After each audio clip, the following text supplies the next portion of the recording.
মানুষের ৬টি বড় শত্রু রয়েছে, আর এরা অন্য কোথাও নয় বরং মানুষের অন্তরেই বাস করে। এই ৬টি শত্রু হল কাম, ক্রোধ, মোহ, লোভ, ঈর্ষা আর অহংকার। কিন্তু এরা কি চিরকাল আপনার শত্রু হিসেবেই থেকে যায়? এদেরকে নিজের বন্ধু করে তোলা কি সম্ভব নয়? ভেবে দেখুন না। এবার যদি কথা বলি কাম নিয়ে, অর্থাৎ কামনা করা, তাহলে মানুষ যদি জীবনে কামনা করতে থাকে তাহলে সন্তোষের অনুভূতি লাভ করতে পারে না। কিন্তু এই কামনাই মানুষের বন্ধু হয়ে উঠতে পারে। কিভাবে? ধরুন, যদি মানুষ ভাবে আমি আরো অনেক বেশি শ্রেষ্ঠ ব্যক্তি হয়ে উঠতে চাই, আর তার জন্য কর্ম করে, পরিশ্রম করে, তাহলে ভবিষ্যতে গিয়ে শ্রেষ্ঠ ব্যক্তি হয়ে উঠতে পারে কামনার কারণে। অর্থাৎ এই কামনাই ওর বন্ধু হয়ে ওঠে। কিন্তু ধরুন কোনো মানুষ যদি চায় সে শ্রেষ্ঠ ব্যক্তি হয়ে উঠবে, কিন্তু তার জন্য না কোনো কর্ম করছেন আর না কোনো পরিশ্রম করছেন, আর অধর্মের পথে চলতে শুরু করে দেন, তাহলে এই কামনাই তার শত্রু হয়ে উঠতে পারে। এবার যদি এই কামনাকে নিজের বন্ধু করে তুলতে হয়, তাহলে নিজের নির্বাচনে বিচক্ষণ হতে হবে, নিজের মস্তিষ্কের ওপর নিয়ন্ত্রণ রাখতে শিখতে হবে। সেটাই করুন আর আমার সাথে ভালোবেসে বলুন, রাধা রাধা। পরিচয়। এই সংসারে প্রত্যেক ব্যক্তি নিজের পরিচিতি অর্জন করতে চান। পরিচিতি অর্থ এটা নয় যে আপনার নাম কি। পরিচিতির অর্থ হলো এটা যে প্রত্যেক ব্যক্তি এটাই চায় যে এই সংসার আমাকে চিনবে, জানবে আর আমাকে সম্মান করবে। কিন্তু এই সব অর্জন করার পূর্বে এটা বুঝুন যে এই পরিচিতির আসল অর্থটা কি। যদি কোনো ব্যক্তি এটা বলেন এর পরিচয় হলো এটাই যে সে একজন ধনী পিতার পুত্র, তাহলে সেই পরিচিতি পুত্রের নয় বরং তার পিতার। যদি কেউ এটা বলে যে সেই ব্যক্তির পরিচয় হলো সে খুব সুন্দর, তাহলে সেই পরিচয় হলো তার রূপের, সেই ব্যক্তির নয়। বাস্তবে পরিচয় কি? আপনার সান্নিধ্য লাভ করে কোনো ব্যক্তি কি অনুভব করতে পারে, তার কি ধরনের অনুভূতি হয়, আপনার পদ, আপনার সম্পত্তি, এই সব কিছুর ঊর্ধ্বে হলো আপনার আসল পরিচয়। যদি কোনো ব্যক্তি আপনাকে স্মরণ করেই প্রসন্ন হয়ে যান, তাহলে সেটাই হলো শ্রেষ্ঠ পরিচয়। তাই এই সংসারে নিজের শ্রেষ্ঠ পরিচয় গড়ে তুলুন আর আমার সাথে ভালোবেসে বলুন, রাধা রাধা। মানুষের আরো একটি শত্রু হলো অহংকার। যদি আপনি এমন কোনো বস্তু অর্জন করেন যা মূল্যবান, বা এমন কোনো সাফল্য যা হয়তো অনেক মানুষ লাভ করতে পারেননি, তা নিয়ে যদি আপনার অন্তরে অহংবোধ জন্ম নেয়, তাহলে এই অহংকার আপনার শত্রু নাকি মিত্র তা নির্ভর করছে আপনার বিবেকের ওপর।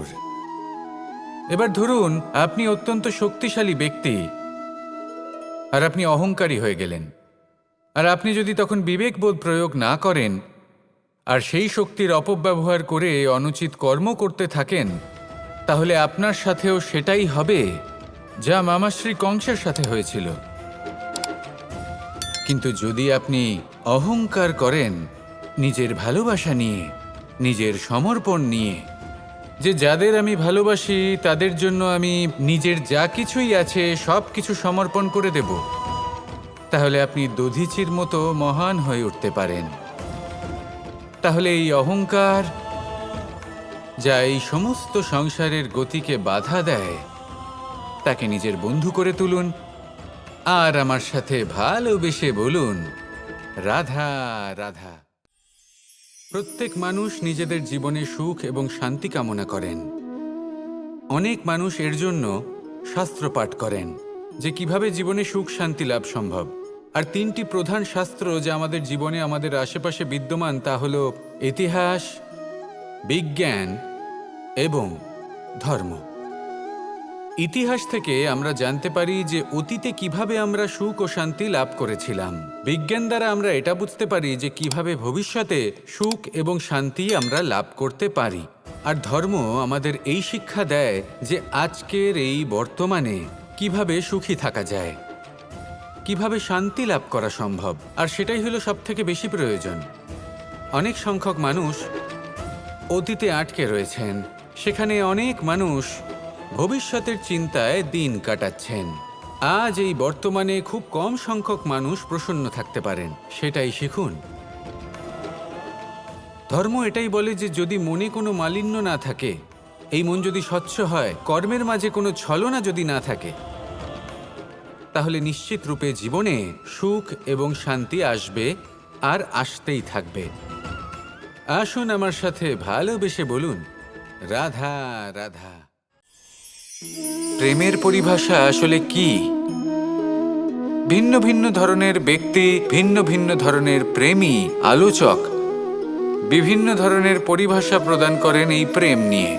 কিন্তু প্রত্যেকের মনেই কখনো কখনো এই প্রশ্ন এসেছে, এই ভালোবাসা আসলে কি? নিজের প্রিয়তমকে জয় করাই কি প্রেম? চার হাত এক হয়ে যাবার নামই কি প্রেম? নিজের আবেগ ব্যক্ত করাই কি ভালোবাসা?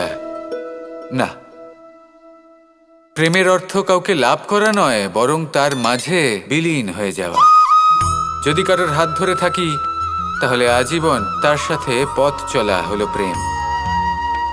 প্রেম শুধুমাত্র সেটা নয় যা প্রেমী আর প্রেমিকার কেশদামে মালা বেঁধে দেয়। মাতা পিতার জন্য দিনরাত পরিশ্রম করা, নিজের পরিবারের জন্য দিনরাত পরিশ্রম করা, সেটাও প্রেম। নিজের বন্ধুদের জন্য, আপনজনের জন্য সবকিছু উজাড় করে দেওয়ার নাম হলো ভালোবাসা। নিজের মাতৃভূমির জন্য সাহসের সাথে লড়াই করা এবং আনন্দে নিজের জীবন ত্যাগ করে দেওয়াও কিন্তু প্রেমের নামান্তর। সেই জন্য যারা বুদ্ধিমান ব্যক্তি, তারা কখনো প্রেমের পরিভাষা খুঁজতে চান না, কারণ তারা জানেন যে এই প্রেম কতটা বিশাল। তারা জানেন যে এই প্রেম হলো এক বিশাল সাগর, যাকে নিজের মুঠোয় ধরে রাখা যায় না। সেই জন্য এই প্রেমের সাগরে ডুবে যান এবং সকলকে ভালোবাসতে শিখুন। যদি সবাইকে ভালোবাসতে পারেন, তাহলে তাদেরও কল্যাণ হবে যারা আপনাকে ভালোবাসে, তাদেরও কল্যাণ হবে যাদেরকে আপনি ভালোবাসেন, আর আপনারও কল্যাণ হবে। আর তখন এই মন ভালোবেসে বলবে, রাধা রাধা। সমুদ্র মন্থনের সময় দুই ধরনের রত্ন লাভ করা হয়েছিল। প্রথম হলাহল, যার প্রভাব থেকে এই সমস্ত সংসারের জীবের প্রাণ বাঁচানোর জন্য মহাদেব তাকে নিজের কণ্ঠে ধারণ করে নিয়েছিলেন। আর দ্বিতীয় অমৃত, যেটা কিঞ্চিত পরিমাণ মাত্রায় পাওয়া গেছিল। কখনো কখনো জীবনে এমন কোনো বস্তু যা আপনি প্রয়োজনের থেকেও অনেক বেশি মাত্রায় ভোগের জন্য লাভ করে থাকেন, তা আপনার জন্য বিষ প্রমাণিত হতে পারে। যেমন জল, প্রয়োজনের থেকে অনেক বেশি মাত্রায় যদি এই জল আসে, তাহলে আপনার প্রাণ কাটতে পারে। কিন্তু পরিশ্রমের পরে এক পাত্র শীতল জল দ্বারা আপনি যদি স্নান করে নেন, তাহলে তা আপনার শরীরের জন্য অমৃত হবে। পরিশ্রম করার পরে যদি আপনার শরীর এক পাত্র খাবার লাভ করে, তাহলে তা আপনার শরীরের জন্য অমৃত। কিন্তু যদি কোনো পরিশ্রম না করেই আপনি দিনরাত শুধুই খাবার গ্রহণ করতে থাকেন, তাহলে আপনার কাছে তা বিষ সমান। বিষ এবং অমৃত গ্রহণ করাটা আপনার উপরে নির্ভর করছে। কোনো বস্তু আপনার পক্ষে বিষও হতে পারে, আবার অমৃতও হতে পারে। নির্ভর করছে যে আপনি সেটা কিভাবে ব্যবহার করছেন, কতটা মাত্রায় ব্যবহার করছেন। আসুন আমার সাথে ভালোবেসে বলুন, রাধা রাধা।